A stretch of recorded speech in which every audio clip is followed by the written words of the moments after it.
राम राम बच्चों। मैं आपको आपकी जनरल हिंदी का जो पेपर है उसके बारे में डिटेल बता चुकी हूँ कि आपका पेपर कैसा आएगा। और साथ ही मैंने आपको ये भी बता दिया है कि आपके पेपर के दो पार्ट होंगे, एक भाग अ होगा और एक होगा भाग ब। भाग अ में आपका लिटरेचर पोर्शन है, यानी कि साहित्यिक पोर्शन है, जिसमें आपकी गद्य चयनिका और पद्य चयनिका है। उसमें कुछ व्याख्या आएंगी और कुछ प्रश्न आएंगे। वो पूरा वीडियो बना के मैं आपको भेज चुकी हूँ और उसमें जितने भी आपके प्रश्न हैं और व्याख्या हैं उनसे संबंधित सारे वीडियो आपको मेरी प्लेलिस्ट में, मेरी चैनल की प्लेलिस्ट में मिल जाएंगी।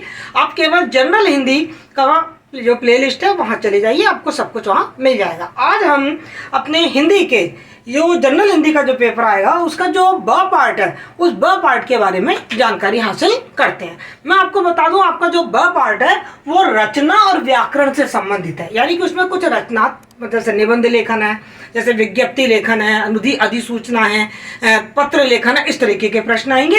और कुछ प्रश्न आपके व्याकरण से संबंधित आएंगे, जैसे संधि है, समास है, संज्ञा है, विशेषण है, क्रिया है, उपसर्ग है, प्रत्यय है, मुहावरे है, लोकोक्तियां हैं, पारिभाषिक शब्दावली है, इस तरीके के प्रश्न आएंगे। तो आज हम अपना जो भाग ब है रचना और व्याकरण से संबंधित, जो मैंने आपके लिए मॉडल पेपर बनाया है और जो मैं बार बार कह रही हूँ कि आप इस मॉडल पेपर को ढंग से पढ़ जाइए, आपके जनरल हिंदी में बहुत अच्छे मार्क्स आएंगे। केवल इस पेपर को आप ढंग से कर जाइए। तो अ पार्ट आप देख चुके हैं, आज हम ब पार्ट शुरू कर रहे हैं। तो ब पार्ट का आपका जो पहला प्रश्न है वो पहला प्रश्न आता है कि निम्नलिखित विषयों में से किसी एक विषय पर आपको निबंध लिखना होता है। आपके 4 विषय आते हैं निबंध के, और उनमें से कोई एक विषय पर आपको अपना निबंध लगभग 350-400 शब्दों में लिखना होता है। आपको करना क्या है, आपको उन 4 विषय में से वो विषय छांटना है जिस पर आपके पास खूब विचार हैं, जो आपका जाना पहचाना विषय है, जिस पर आपके पास बहुत भाव है, आपने काफी कुछ उस पर पढ़ा हुआ है। बस आपकी दिक्कत क्या आती है कि आपके पास विचार हैं, आपने पढ़ा हुआ है, आपके पास नॉलेज है, ज्ञान है, लेकिन उस नॉलेज और ज्ञान को हम निबंध के रूप में प्रस्तुत कैसे करें। तो बेटा ध्यान दीजिए, आप निबंध का मतलब ही होता है बांधना। आपके जो विचार है ना उन्हें बांधना। एक सेट वो होता है परफॉर्मा, उस परफॉर्मा के अंतर्गत आपको अपने विचारों को प्रस्तुत करना है और उसी से आपका निबंध क्रमबद्धता और सुंदर बनता है, विचारों को प्रेषित करने वाला बनता है। तो हम ये निबंध हम लिखें कैसे, जैसे आपने कोई सा भी विषय छांट लिया उस निबंध को हम कैसे लिखें, मैं आपको बता दूं। आप जब भी अपना निबंध लिखें तो अपने निबंध को मुख्य रूप से 3 भागों में बांट लें। एक पहला है आपका विषय प्रवेश, दूसरा है विषय विस्तार और तीसरा है उपसंहार। मालूम है आप पहले भी तो बांटते थे ना प्रस्तावना वगैरह, लेकिन आप बड़े हो गए हैं तो आप अलग तरीके से थोड़ा डिफरेंट दिखने चाहिए। आप औरों से थोड़े डिफरेंट दिखने चाहिए। मधुगुप्ता मैडम के स्टूडेंट हो आप, थोड़े डिफरेंट दिखने चाहिए, तभी तो आपके अच्छे मार्क्स आएंगे। तो आप अपने निबंध को 3 भागों में बांट दीजिए, विषय प्रवेश, विषय विस्तार, उपसार। और आपको मैं क्लास में डिटेल से निबंध लेखन की कक्षाएं दे चुकी हूँ। कम से कम 3-4 मैंने पीरियड लिए थे और आपको निबंध लेखन सिखाया था। जो स्टूडेंट मेरे हैं उनके पास तो वो सारे नोट्स हैं, और जिन्होंने मेरे से कक्षा में नहीं पढ़ा है उनके लिए मैं जरूर एक ऐसा वीडियो बनाऊंगी जिसपे मैं उन्हें निबंध लिखना सिखाऊंगी। क्योंकि ये निबंध केवल अभी नहीं आएगा, आप देख रहे होंगे आपके 3री क्लास से चला आ रहा है। और आप कोई भी कॉम्पिटिटिव एग्जामिनेशन दे लीजिए, आप बैंक का दे लीजिए, आप IAS का दे लीजिए, आप RAS का दे लीजिए, सब में निबंध आएगा। IAS में तो 250 नंबर के 2 निबंध आते हैं। 500 नंबर का एक ही पेपर होता है जिसमें आपको 2 निबंध लिखने होते हैं और एक निबंध 250 नंबर का होता है। सोचिए निबंध कितनी इंपॉर्टेंट चीज है। तो निबंध को आपने 3 भागों में बांट दीजिए, विषय प्रवेश, विषय विस्तार, उपसार। अब सवाल उठता है कि विषय प्रवेश में हम क्या लिखेंगे। विषय प्रवेश सबसे पहली बात तो आपका जो निबंध है उसकी जो प्रारंभिक पंक्तियां हैं, जो उसकी स्टार्टिंग है वो बहुत आकर्षक होनी चाहिए। अब वो आकर्षक कैसे बने, तो आप क्या करें, जो भी आपने विषय लिया है आपके उससे संबंधित कोई कविता है, कोई वर्तमान में कोई कोटेशन आया है, किसी व्यक्ति ने उसके बारे में कुछ कहा है, इस तरीके की सूक्तियों से, कोई मुहावरे से, या किसी व्यक्ति के किसी कथन से, या कुछ काव्य पंक्तियों से आप अपने निबंध को शुरू कर सकते हैं। विषय प्रवेश और विषय विस्तार और विषय उपसार मैं आपको एक उदाहरण से बता देती हूँ कि विषय में प्रवेश क्या होता है। जैसे मानो आपका आ गया कोरोना वैश्विक महामारी, और ये गांठ बांध के रख लीजिए, कोरोना किसी भी सूरत में आपको आपके पेपर में दिखेगा ही दिखेगा। हमारे यहाँ से कोरोना भाग गया है, बस छुटपुट चीज़ें आ रही हैं, लेकिन आपके पेपर में कोरोना जरूर दिखेगा। चाहे तो कोरोना के लिए आ जाएगा आपका ये एक वैश्विक महामारी, चाहे आ जाएगा कोरोना का शिक्षा पे प्रभाव, चाहे आ जाएगा लॉकडाउन में कैसे बिताए आपने दिन, मतलब किसी भी रूप में आएगा, पर निबंध या किसी भी विषय में आपके कोरोना जरूर आएगा। तो मतलब कोरोना पे निबंध आ गया और हम लिख रहे हैं, तो हम क्या करेंगे, विषय प्रवेश कैसे करें, वर्तमान स्थिति से कर दीजिए, है ना। जैसे आज अब लिख लीजिए, भारत के प्रधानमंत्री नरेंद्र मोदी ने कहा है कि कोरोना बहरूपिया है जो रूप बदल के आ रहा है, हमें अभी भी सावधान होना है। तो आज फटाफट आप उस विषय पर आ गए जिस विषय पे आप निबंध लिख रहे हैं, किसी कविता के माध्यम से, किसी सूक्ति के माध्यम से, किसी मुहावरे के माध्यम से, या जैसे अभी हम अपने प्रधानमंत्री नरेंद्र मोदी के कथन के माध्यम से आ गए। फिर आप उसकी वर्तमान स्थिति बताते बताते विषय प्रवेश में उसका अर्थ बताइए, उसकी परिभाषा बताइए, उसका स्वरूप बताइए, उसके लक्षण बताइए। ये सब कुछ आपके विषय प्रवेश में आ जाएगा कि कोविड-19 है वो क्या था, क्यों हो रहा था, उसका स्वरूप क्या था, उसके लक्षण क्या थे, उसके कारण क्या थे। ये सारी चीजें आपके विषय प्रवेश में अलग अलग पैराग्राफ से आप बताते जाइए। काफी अच्छा खासा, मतलब कम से कम आप 150-200 शब्द इसी विषय प्रवेश में लिख सकते हैं। उसके बाद आता है आपका विषय विस्तार। विषय विस्तार में आप उस जो विषय आप लिख रहे हैं उसके कारण, जैसे कोरोना पे हम निबंध लिख रहे हैं तो कोरोना के क्या कारण थे, कोरोना का प्रसार विस्तार, उसकी पहली लहर, उसकी दूसरी लहर, उसकी तीसरी लहर, कोरोना का पाश्चात्य देशों पे प्रभाव, कोरोना का भारत पे प्रभाव, कोरोना का अर्थव्यवस्था पे प्रभाव, कोरोना का शिक्षा पे प्रभाव, कोरोना के हमारे सामाजिक जीवन पे प्रभाव, कोरोना के नकारात्मक प्रभाव, कोरोना के सकारात्मक प्रभाव, ये सारी चीजें आपके विषय विस्तार में आ जाएंगी। और ये पॉइंट डालते जाइए और उनकी डिटेल लिखते जाइए। अब आता है आपका उपसहार। उपसहार में आपको सुझाव लिख देने चाहिए कि जो ये समस्या है, ये जो विषय वस्तु है, इस पे मेरे क्या विचार है, मेरे क्या सुझाव है, सरकार ने तो क्या प्रयास किए थे और नागरिकों के क्या प्रयास थे और मेरा अपना क्या विचार है। इससे कोई संदेश मिल रहा है तो वो संदेश, कोई प्रेरणा मिल रही है तो प्रेरणा, और आपके पूरे निबंध का निचोड़ यहाँ आ जाना चाहिए। क्लियर।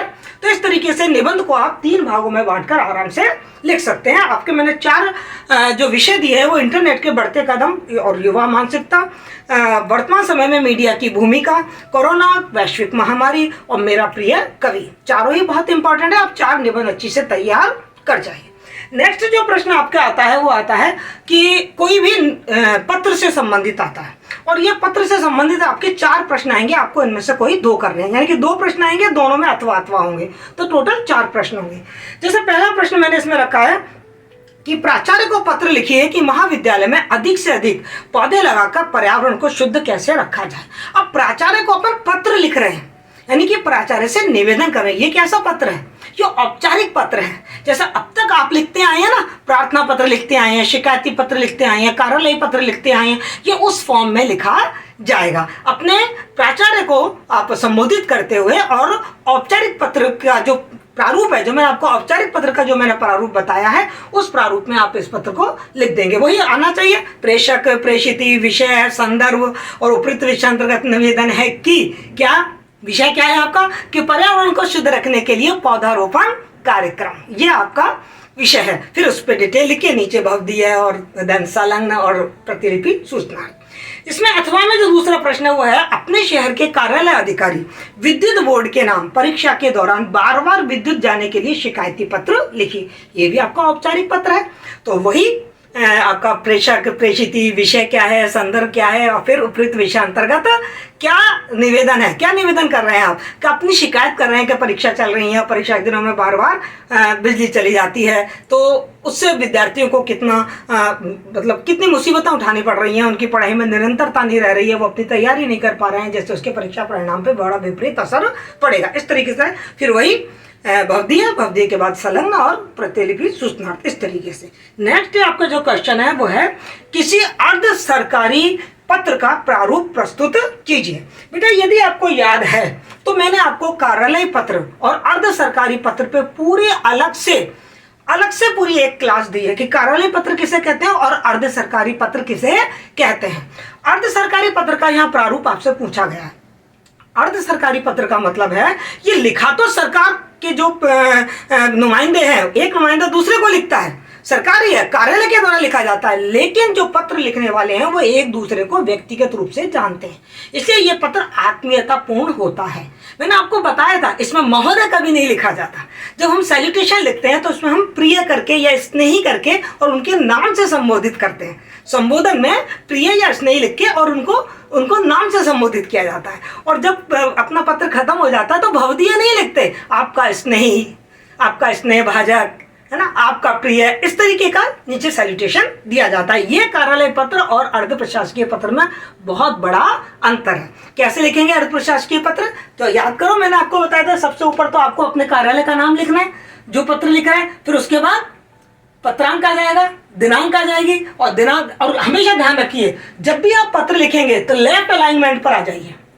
सेंटर में यहाँ पर आप लिख दीजिए अपने कार्यालय का नाम, जो कार्यालय अर्ध सरकारी पत्र लिख रहा है, फिर लेफ्ट अलाइनमेंट पे आ जाइए। सबसे ऊपर पत्रांक, देन दिनांक, फिर प्रेषक, फिर प्रेषित, फिर विषय, फिर संदर्भ, और फिर जो मूल और जो मुख्य भाग है पत्र का, प्रिय करके, है ना, प्रिय जो भी आपके, जैसे राकेश, प्रिय महेश, प्रिय मीना, जो भी आपका जिसको आप पत्र लिख रहे हैं उसका नाम लिख देंगे, और फिर लिख देंगे उपयुक्त विषयांतर्गत लेख है कि क्या लेख है, जो विषय पर आपको पत्र लिखना है वो सारा उसमें लिख दीजिए। देन नीचे भवदीय नहीं लिखेंगे, क्या लिखेंगे, आपका स्नेह भाजक, आपका स्नेही, आपका प्रिय, आपका शुभचिंतक, इस तरीके से लिख के, और फिर हस्ताक्षर, नाम और अपने विभाग का नाम।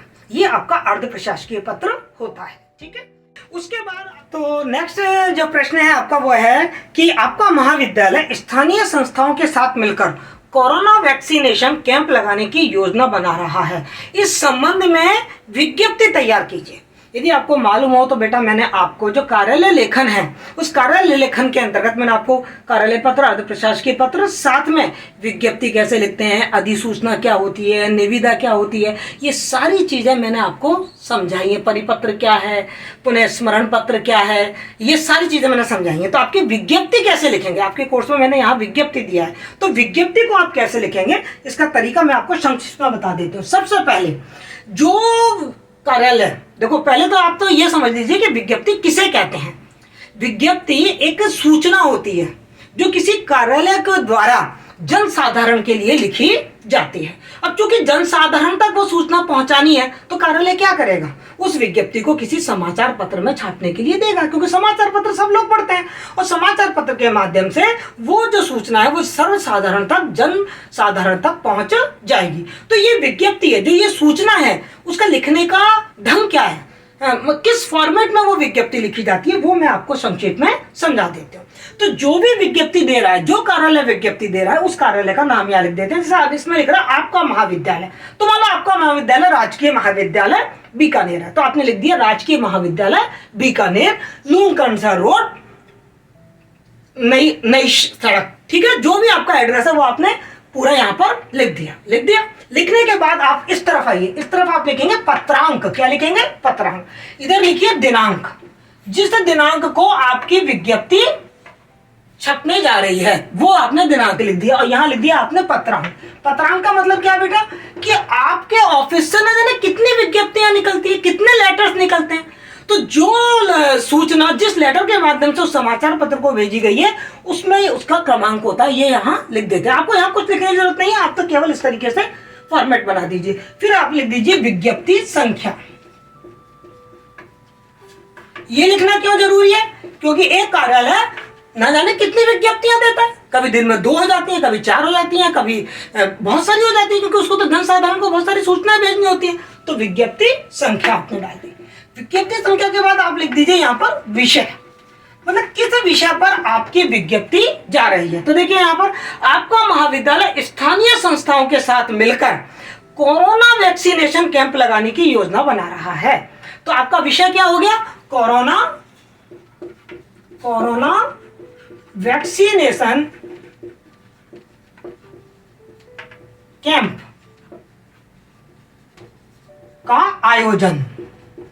ठीक है, ये हो गया आपका विषय। विज्ञप्ति लिख रहे हैं हम, उसके बाद हमें क्या करना है कि हमें सर्वसाधारणता की सूचना पहुंचानी है। तो आपका पहला जो शब्द होगा वो होगा सर्वसाधारण को सूचित किया जाता है कि, सर्वसाधारण को सूचित किया जाता है कि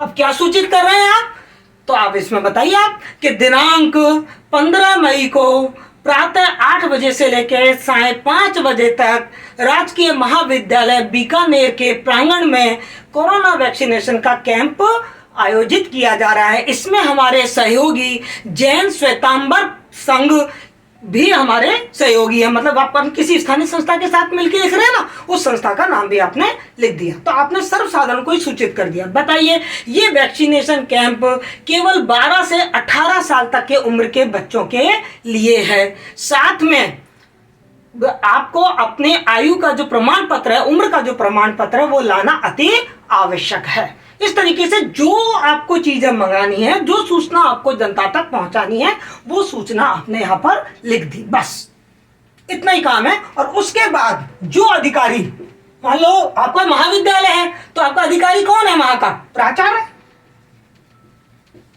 या हो सकता है कि आपका कोई प्रशासनिक अधिकारी हो महाविद्यालय का, तो यहां लिख दीजिए प्रशासनिक अधिकारी। ठीक है, और यहां उस प्रशासनिक अधिकारी के हस्ताक्षर आ जाएंगे, उसका नाम आ जाएगा। जो भी प्रशासनिक अधिकारी है वो अपना नाम यहां लिख देगा और अपने हस्ताक्षर करके ये विज्ञप्ति लिख के वो किसी समाचार पत्र में भेज देगा, और समाचार पत्र अपने समाचार पत्र में इस विज्ञप्ति को छाप देंगे। सारी जनता इस सूचना को पढ़ लेगी और तय तारीख को, तय समय पर, तय स्थान पर वो वैक्सीनेशन के लिए पहुंच जाएगी। ये होती है विज्ञप्ति। क्लियर, समझ में आ गया आपको? नेक्स्ट प्रश्न है आपका कि प्रस्तुत अवतरण का संक्षेपण कीजिए। संक्षेपण माने संक्षिप्तीकरण।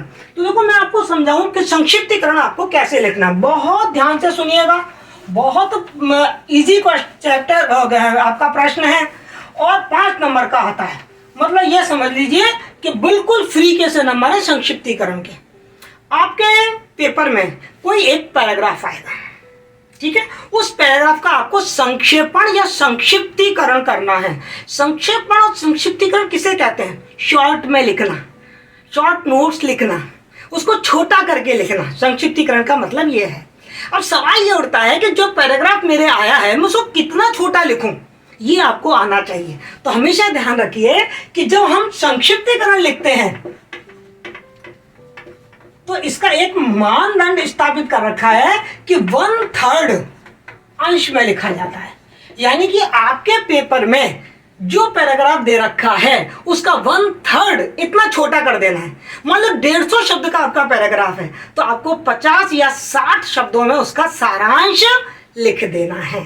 संक्षेपण संक्षिप्तीकरण का मतलब क्या है? सारांश लिखना। और कितना लिखना है? 1/3, 1/3। मान लो आपके 300 शब्द का पैराग्राफ है तो 100 शब्द के आसपास आप लिख दीजिए, 90 से लेके 110 शब्द के बीच में लिख दीजिए। 150 शब्द का पैराग्राफ आया है तो 50 से 60 शब्द के बीच में आप उसका सारांश लिख दीजिए। क्लियर? और सारांश का मतलब ये नहीं है कि आपने एक लाइन यहां से लिख दी, एक लाइन यहां से लिख दी, एक लाइन यहां से लिख दी, नहीं। आप उस पैराग्राफ को पूरा पढ़िए, अपने आप से पूछिए कि ये पैराग्राफ किस बारे में लिखा गया है, किस बारे में लिखा गया है। जो उत्तर आए उसे आप 1 शब्द, 2 शब्द या 3 शब्दों में बता दीजिए, वो हो जाता है आपका शीर्षक। क्या हो जाता है? वो आपका शीर्षक। और जब भी आप संक्षिप्तीकरण करें उसका शीर्षक अवश्य लिखें। जैसे मैं उदाहरण के लिए बता देती हूँ, ध्यान से सुनिए। किसी देश की उन्नति एवं अवनति उस देश के साहित्य पर अवलंबित है। चाहे वह देश को उन्नति की चरम सीमा पर पहुंचा दे और तो चाहे तो अवनति के गर्त में गिरा दे। कवि रवि की पहुंच से भी अधिक प्रकाश करता है, वही निर्जीव जाति में प्राण प्रतिष्ठा करता है और निराशापूर्ण हृदय में आशा का संचार करता है। वही राजनीति को प्रेरणा देता है तथा राजनीतिकों का पथ प्रदर्शन करता है। यही अतीत के गौरव गीत गाता है और साथ ही भविष्य की स्वर्णिम कल्पना करता है। वही सोई हुई जाति को जगाता है और उत्साह का संचार करता है। अब मैं आपसे पूछूं, ये पैराग्राफ किस बारे में लिखा हुआ है? उत्तर आएगा साहित्य के बारे में, उत्तर आएगा कवि के बारे में। तो ये जो आया है इसको मैं 1 शब्द, 2 शब्द या 3 शब्द में लिख दूं। जैसे मैंने लिख दिया साहित्य का महत्व। इस पूरे पैराग्राफ में आपको साहित्य का महत्व बताया गया है। तो ये तो हो गया आपका शीर्षक। अब साहित्य का महत्व आपको शीर्षक समझ में आ गया। ये पैराग्राफ आपके सामने है, आप इसका संक्षिप्तीकरण कर दीजिए, शॉर्ट में लिख दीजिए कि साहित्य किसी भी देश की राजनीति के लिए, किसी भी देश की संस्कृति के लिए, किसी भी देश की शिक्षा के लिए, उसके सामाजिक विकास के लिए साहित्य अति आवश्यक है। और साहित्य हर जगह, जो कवि होता है, जहां ना पहुंचे रवि वहां पहुंचे कवि। कवि की पहुंच हर जगह होती है, क्योंकि वो हर विषय पर और हर भावना पर, मन की अंतर छिपी हुई भावनाओं पर भी साहित्य की रचना कर देता है। इस तरीके से आपने संक्षिप्तीकरण इसका कर दिया। क्लियर? समझ आया आपको संक्षिप्तीकरण कैसे करना है? तो जो पैराग्राफ है उसको पढ़िए आराम से, किस बारे में लिखा गया है, शीर्षक आ जाएगा, और फिर 1/3 एक तिहाई हिस्से में उसका संक्षिप्तीकरण सारांश लिख दीजिए। बेटा फिर आपके जो प्रश्न है वो है निम्नलिखित किसी एक विषय पर आपको पल्लवन करना है। अब ये पल्लवन क्या है इसको समझिए। पल्लवन, देखो पल्लव, पल्लव का मतलब होता है पत्ता। कोई भी पेड़ बड़ा कब होता है? जब उसमें खूब सारे पत्ते हो जाते हैं, वो बड़ा दिखने लग जाता है, ना। और जब उसमें पत्ते नहीं होते तो वो ठूंठ सा दिखता है। तो इसी तरीके से किसी चीज को जब हम बढ़ा देते हैं, उसके आकार को बढ़ा देते हैं, उसकी सघनता को बढ़ा देते हैं, उसकी गहराई को बढ़ा देते हैं, तो उसे हम कहते हैं पल्लवन। इसमें क्या होता है, आपको या तो कोई एक सूक्ति दी जाती है ना, कोई कथन दिया जाता है, कोई मुहावरा दे दिया, कोई लोकोक्ति दे दी, और फिर कहेंगे आप इसका पल्लवन कीजिए, अर्थात उसका भाव विस्तार आपको करना है। जैसे मन के हारे हार है, मन के जीते जीत। दूसरा है आपका पड़ोस सभ्यता की पहली पाठशाला है। तीसरा है अनुशासन सफलता की कुंजी है। और चौथा है करत करत अभ्यास के जड़मति होत सुझाव। अब इसमें से कोई भी एक विषय आप उठा लीजिए जो आपको आता है, जो आपको समझ आ गया है। यदि समझ आ गया तो आप उस पर अपने विचार आराम से प्रकट कर सकते हैं, हो गया पल्लवन। और हमको भाव विस्तार करना तो बड़े आराम से आता ही है। मान लो इसका पहले ही ले लेते हैं अपन, मन के हारे हार है, मन के जीते जीत। मन की शक्ति के बारे में बताया गया है कि मन में जो सोच लिया जाता है, मतलब हमारी जो दृढ़ इच्छा शक्ति है, जो हमारी आत्मशक्ति है, जो हमारी सोचने की शक्ति है, जो मतलब हमने अपने मन में यदि किसी चीज को सोच लिया कि यह करना है तो हम वो करेंगे। जब तक हम स्वीकार नहीं करेंगे तब तक हमारी हार नहीं होती है। तो मन के हारे हारे यदि हम मन में हार गए, हमारी विल पावर खत्म हो गई, हम निराश हो गए, तो फिर हम हारेंगे ही। और मन के जीते जीते यदि हमारे मन में उत्साह है, यदि हमने मन में देख लिया कि नहीं मैं जीतूंगा, तो आज नहीं तो कल हमारी जीत होगी ही होगी। तो मन की शक्ति का महत्व इसमें बताया गया है कि यदि हम अपने मन को, अपने मस्तिष्क को यदि जीत के लिए तैयार करेंगे तो हमें जीत मिलेगी, और यदि हार के लिए हम उसको कहेंगे तो हम निराशा और दुख के ही पात्र बनेंगे। तो इस तरीके से आपको अपना जो भी विषय है उसका पल्लवन करना है। नेक्स्ट क्वेश्चन आपका आता है व्याकरण से संबंधित, है ना। जैसे इसमें मैंने दिया संधि किसे कहते हैं, संधि के भेद बताते हुए समास से अंतर स्पष्ट करो। तो सबसे पहले निबंधात्मक प्रश्न है भाई, तो अब इसके 3-4 टुकड़े हैं, आप देख लीजिए। आपको हर प्रश्न का उत्तर के लिए अलग पैराग्राफ बनाना चाहिए। जैसे इसमें कह रहे हैं संधि किसे कहते हैं, तो सबसे पहले आपने हेडिंग डाल दिया संधि किसे कहते हैं, संधि का अर्थ एवं परिभाषा। और आपने संधि का अर्थ एवं परिभाषा लिख दिया कि संधि किसे कहते हैं कि वर्णों के मेल से जो विकार पैदा होता है उसे हम संधि कहते हैं। फिर वो कह रहा है संधि के भेद। फिर आपने दूसरा हेडिंग डाला, और मतलब ये नहीं कि केवल एक लाइन में लिख के छोड़ दिया, आपको इसकी परिभाषा भी अच्छी तरीके से देनी है उदाहरण के साथ। जैसे उत प्लस ज्वल, है ना, तय और ज्वल आपस में मिले उज्ज्वल, तय आदि जय में परिवर्तित हो गए, तो दोनों मिल गए, दो वर्णों का मेल हुआ और उससे जो विकार पैदा हुआ उसे हमने संधि कहते हैं। तो इस तरीके से आप उदाहरण देके अपने अर्थ को समझा दीजिए। फिर आगे आपका संधि के भेद, हेडिंग डालिए संधि के भेद, संधि के प्रकार।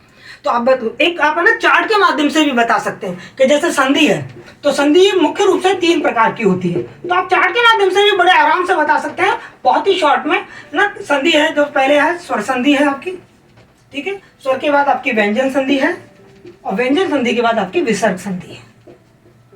मतलब ज्यादा चीज को हम छोटे में कैसे बताएं जिससे कि हमारा एग्जामिनर समझ में आ जाए। ये स्वर संधि है, इसके फिर 5 भेद हैं, यदि आपने पढ़े हैं तो आपको याद होंगे जरूर कि इसके जो 5 भेद हैं, दीर्घ संधि है, गुण संधि है, यण संधि है, वृद्धि संधि है, अयादि संधि है। 5 संधियों को के अर्थ परिभाषा बताइए और उनके उदाहरण के द्वारा स्पष्ट कर दीजिए। फिर व्यंजन संधि के बारे में बता दीजिए, इसके क्या नियम है और ये किस तरीके से इसके उदाहरण भी स्पष्ट कर दीजिए। फिर विसर्ग संधि की परिभाषा दे दीजिए और उसका उदाहरण दे दीजिए, दोनों संक्षिप्त में दे दीजिए, इसको डिटेल में दे दीजिए, कोई दिक्कत नहीं है। फिर उसके बाद आपका आता है कि समास से उसका अंतर स्पष्ट करो, तो फिर आपका जो हेडिंग होगा वो होगा संधि और समास में अंतर।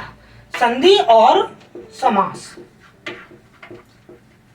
अंतर पूछा है इसने। अंतर वाले प्रश्न को आप हमेशा इस तरीके से कीजिए, एक तरफ संधि और एक तरफ समास। अब बताइए संधि किसे कहते हैं और समास किसे कहते हैं, दोनों की परिभाषा, दोनों का उदाहरण, दोनों के जो आपके विशेषता है उन विशेषताओं को बताते हैं, दोनों का अंतर स्पष्ट कर दीजिए। तो इस तरीके से इस प्रश्न के 3 टुकड़े बने। संधि का अर्थ और परिभाषा बताई, संधि के प्रकार बताए और देन संधि का समास से अंतर बताए। नेक्स्ट क्वेश्चन है आपका, शब्द का अर्थ बताते हुए प्रत्यय और उपसर्ग में अंतर स्पष्ट करो। तो आपके प्रश्न के सीधे सीधे 2 टुकड़े बन गए। एक टुकड़ा बना शब्द का अर्थ,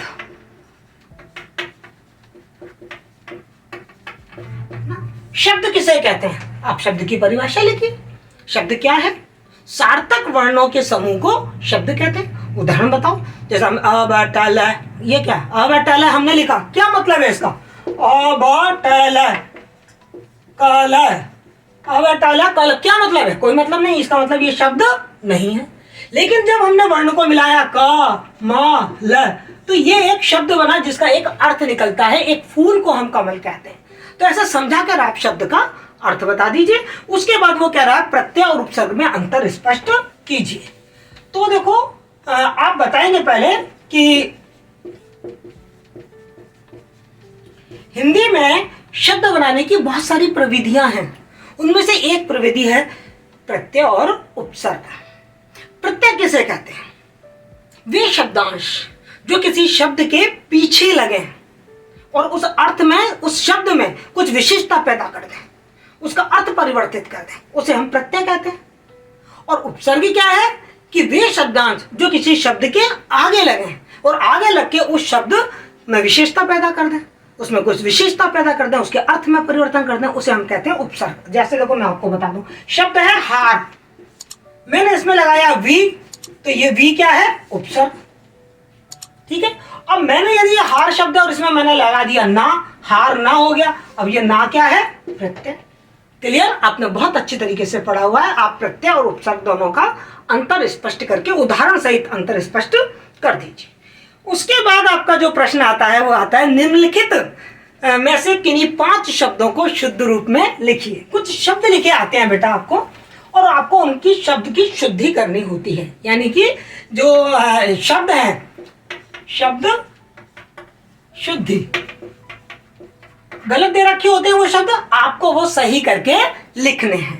क्लियर, और इसके बारे में मैं समय समय पे आपको छोटे छोटे शॉर्ट्स भेजती रहती हूँ शब्द शुद्धि के लिए। आप मेरे चैनल पे जाके देखिएगा, मैं भेजती हूँ श्रृंगार कैसे लिखते हैं, मैं भेजती हूँ उज्ज्वल कैसे लिखते हैं, प्रज्वलन कैसे लिखते हैं, अतिशयोक्ति कैसे लिखते हैं। मैंने आपको ये छोटे छोटे शॉर्ट्स बना के भेजे हुए हैं। अब आज हम अपने प्रश्न पत्र की बात करते हैं। हमारे प्रश्न पत्र में जो गलत लिखा हुआ है वो लिखा हुआ है, आपके पास पेपर तो है, आप देख ही रहे हैं, चिन्ह, चिन्ह ऐसे नहीं लिखते, चिन्ह ऐसे लिखा जाता है। चिन्ह है पहले आएगा, ये देखिए न इसमें जुड़ गया, और यदि ऐसे नहीं लिखेंगे तो आप कैसे लिखेंगे, ऐसे लिखें, मतलब है पहले आएगा, ना पहले नहीं आएगा। क्लियर। दूसरा है आपका सन्यासी, तो देखो सन्यासी 2 बार आ रहा है, सन्यासी, ऊपर बिंदी भी आएगी और न भी आएगा। और बिंदी का नियम देख लीजिए, हमेशा बिंदी आपके डंडे के ऊपर लगेगी, ना इधर लगेगी ना इधर लगेगी। तीसरा आपका जो शब्द है वो है कवियत्री, लेकिन आप सही बोलेंगे तो सही लिखेंगे, कवियत्री ये शब्द है, कवियत्री ये सही है, इस पे कोई मात्रा नहीं आएगी, कवियत्री, यह पे छोटी की और त्रे पे बड़ी है। नेक्स्ट आपका है श्रीमती, बड़े बड़े लोग इसको गलत लिखते हैं, श्रीमती बड़ी की मात्रा आएगी, भाई नारी है, स्त्री है, स्त्री की शक्ति ज्यादा होती है, एक नहीं 2 मात्राएं, नर से भारी नारी, तो बड़ी की मात्रा आएगी श्रीमती पे, हमेशा ध्यान रखना। पत्नी बड़ी की मात्रा आएगी, नारी बड़ी की मात्रा आएगी, स्त्री बड़ी की मात्रा आएगी, ध्यान रखना हमेशा, श्रीमती बड़ी की मात्रा आएगी। नेक्स्ट है आपका निस्वार्थ, तो निस्वार्थ पहले निसर्ग लगाइए फिर निस्वार्थ, ये आपका सही है निस्वार्थ।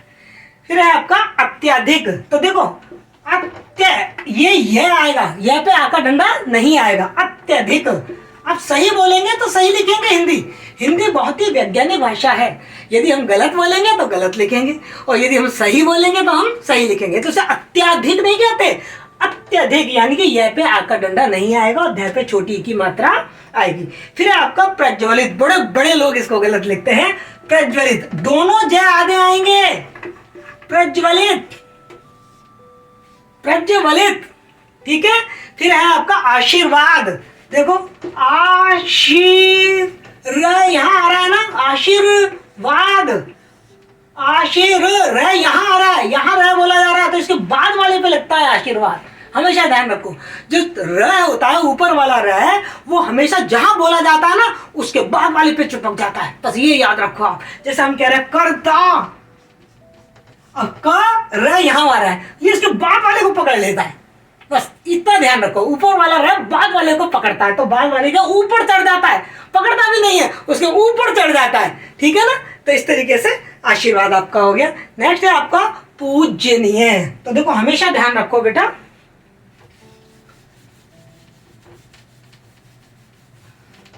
देखो अकेला लिखा जाएगा तो आप लिख दो पूज्य, बिल्कुल सही है। लेकिन जब हम पूजनीय लिखेंगे तो आधा नया नहीं आएगा, तब फिर ये सही है, पूजनीय। पूजनीय नहीं लिखेंगे, या तो केवल पूज्य लिखो तो ये सही है ना, केवल पूज्य लिखो, ओके। और या फिर आप लिखिए पूजनीय, क्लियर। नेक्स्ट है आपका उज्जवल। उज्जवल में दोनों जय आधे आएंगे, उज्जवल, बस इतना आप ध्यान रखिए, क्लियर बेटा, समझ में आ गई ये सारी बातें। आगे देखिए, आगे आपका है निम्नलिखित में से किन्हीं 3 वाक्यों को शुद्ध रूप में लिखिए। कुछ वाक्य लिखे हुए होंगे, उनमें कोई ना कोई, चाहे कारक से संबंधित, कोई क्रिया से संबंधित, कोई स्त्रीलिंग पुल्लिंग से संबंधित, कोई वचन से संबंधित, कोई ना कोई गलती उसमें होगी, तो आपको वो गलती सही करनी है। जैसे मैंने महात्मा जी का दर्शन किया, मैंने महात्मा जी का दर्शन किया, महात्मा जी हमारे लिए आदरणीय हैं, और दर्शन का कोई वचन नहीं होता है, तो मैंने महात्मा जी के दर्शन किए, क्लियर। दूसरा है कई कचहरी के वकील ऐसा करते हैं, कई कचहरी नहीं, कचहरी तो एक ही है, उसके कई वकील, तो कचहरी के कई वकील ऐसा करते हैं। उसके जो शब्द का प्लेसमेंट है वो देखिए आप। उसने अनेकों ग्रंथ लिखे, अब ये अनेकों क्यों लिख रहे हैं, अनेक तो खुद ही बहुवचन है अपने आप में, तो अनेकों गलत है, अनेक आएगा। उसने अनेक ग्रंथ लिखे, अनेक तो अपने आप में बहुवचन है ना, तो उसका बहुवचन बनाने की जरूरत नहीं है।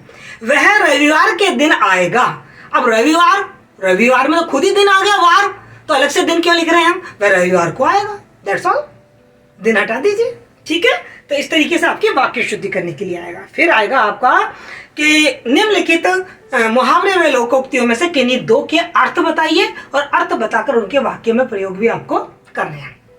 4 आएंगे, आपको कोई 2 करने हैं, जो भी आपको आते हैं वो कर लें। जैसे इसमें मैंने लिखा ईद का चांद होना, कभी कभी दिखाई देना, जब से उसकी नौकरी लगी है वो तो ईद का चांद हो गया, दिखता ही नहीं है, क्लियर हो गया। वाक्य ऐसा बनाइए जिससे कि उसका अर्थ भी क्लियर हो जाए। आपको करना क्या है, आपको जो भी आपका मुहावरा है उस मुहावरे का आपको पहले तो अर्थ लिखना है, फिर उसका वाक्य में प्रयोग करना है। ये 2 चीज आपको लिखनी है, बिल्कुल क्लियर क्लियर, अलग अलग आपका हेडिंग दिखना चाहिए कि ये उसका अर्थ है और ये उसका वाक्य में प्रयोग है। अक्ल का अंधा होना अर्थात मूर्ख होना, जिसमें अक्ल ना हो, पढ़ा लिखा ही नहीं है वो, अक्ल का अंधा है ही, क्योंकि वो पढ़ा लिखा नहीं है तो उसकी बुद्धि का विकास नहीं हुआ, कोई भी काम वो सही तरीके से नहीं कर पाता है, ठीक है ना। नेक्स्ट 9 2 11 हो जाना, भाग जाना। आपको बहुत प्रचलित वो है मुहावरा कि सिपाही को देखते ही चोर, 9 2 11 हो गया। अपने करने पार उतरने, मतलब हम यदि अपने आप काम करेंगे तो निश्चित रूप से वो काम परिणाम तक पहुंचेगा, ठीक है। घर का भेदी लंका ढाए, घर का भेदी लंका ढाए मतलब जो हमारे अपने ही होते हैं, जब वही चुगलखोर बन जाते हैं तो पतन हो जाता है। जैसे विभीषण लंका से आया, उसने राम को सारे रहस्य बता दिए और लंका ढाए, लंका का पतन हो गया। तो कोई भी उदाहरण बता दीजिए कि हम 4 मित्र थे, 4 मित्र मिलकर हम एक कंपनी चला रहे थे, लेकिन दिनेश जब से फूटा है वो प्रतिपक्षी पार्टी को हमारे सारे टेंडर के रेट बता देता है और हम टेंडर नहीं ले पा रहे हैं। घर का भेदी लंका ढाए। नेक्स्ट क्वेश्चन आपका आता है, निम्नलिखित में से किन्हीं 5 शब्दों के हिंदी पारिभाषिक रूप लिखिए। मतलब आपके कुछ शब्द आएंगे इंग्लिश वाले, है ना, उन इंग्लिश को हिंदी में क्या कहते हैं वो आपको लिखना है।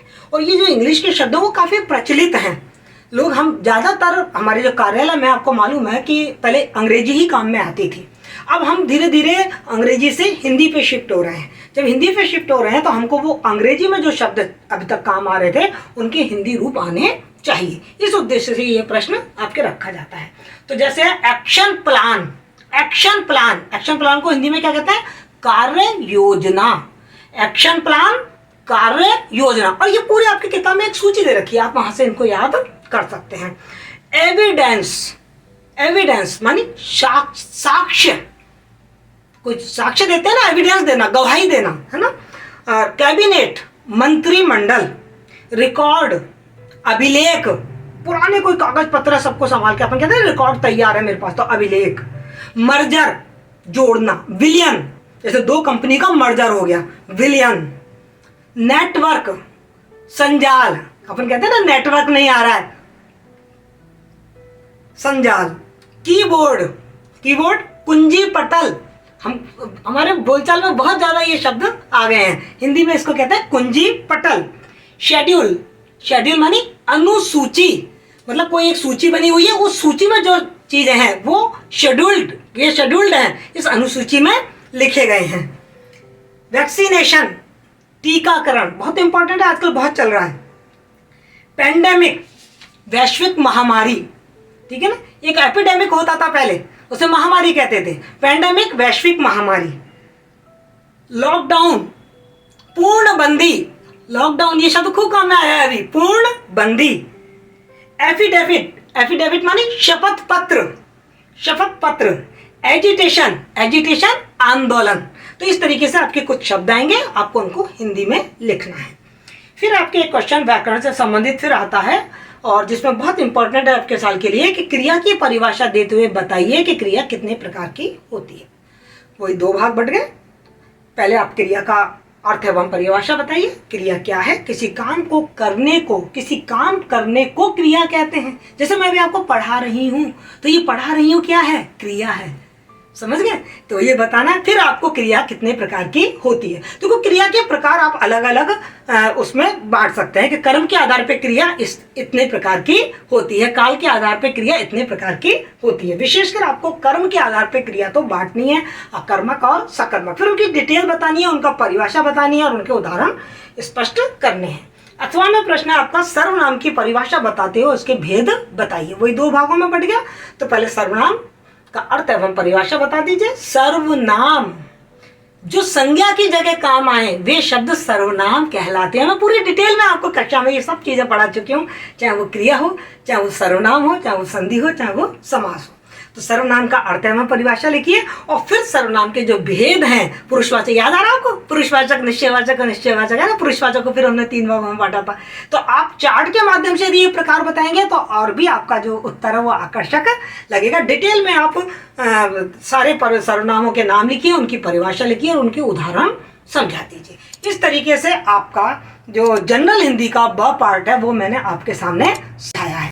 आपको कोई भी दिक्कत आ रही है इससे संबंधित तो आप मुझे जरूर बताएं। Thank you.